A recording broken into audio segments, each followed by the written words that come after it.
da leen jàmm seen YouTube mais sama gars yi kuy wër as góor dëgg ba yem ci xalil jàpp ko ndax nit ki boo amee soxna soo xam ne si ne xam na lees waxut maanaam lu ko waaye junj rek xam na lañ fi jublu doon as góor da nga koy gën a goree moo tax gis ngeen ki nga xam si moo di xalil bi jabaram waxee xam na bu baax fa mu waxee moo tax mu gën koo goree ndax as góor ku koy dundal ku ne sañal ko te as góor yi dafa war a moytu nit ki chaque jour mu lay jox ngay lekk di naan rawatina ko ngay responsable nga war a doon ëllëg ndax fu mu toog yow doo fa jar dara ndax fu mu toog tamit boo ñëwee mënoo dara lu dul topp ci ginnaawam ndax nit ki bu lay dundal guddeeg bëccëg da nga war a yor sa bopp fu mu ne la jëmal rek fa ngay jëm ndax da lay leer na yow moom kii moo yor sa lépp moo tax la fi naan ku la ëmbal sànqal ëmbal la sa kersa moo tax nit ki war a moytu bu baax ñu di ko yor mais nag gis ngeen ki nga xam ne si nag moo di Serigne Ndiaye moom baa loolu dëgg ku koy wër mën nga koo jàpp ndax lan jigéen loo ko ñàkk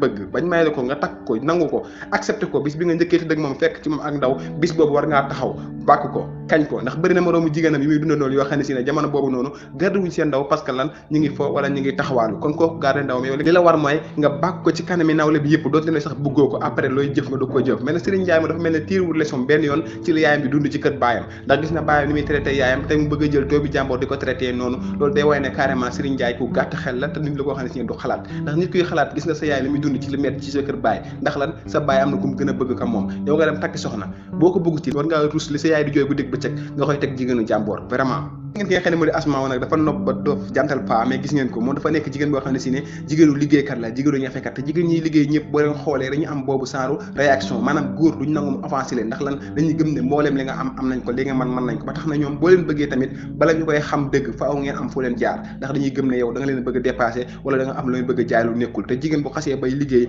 bay téye alalam di ko moomal boppam benn góor joxu ko rek pour góor dugg ko day xaw a jafe trop ndax day am fierté ci boppam te jigéen bu amee fierté ci boppam rek dootu nangoo maye dara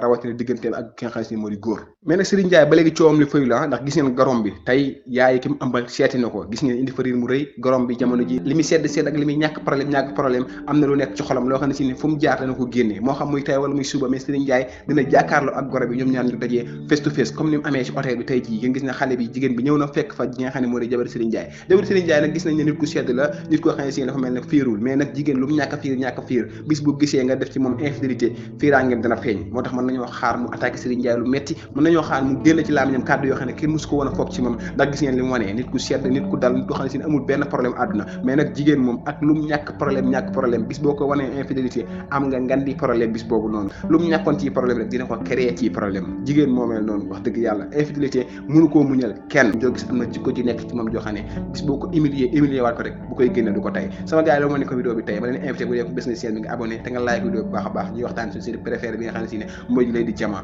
jaa ngeen jëf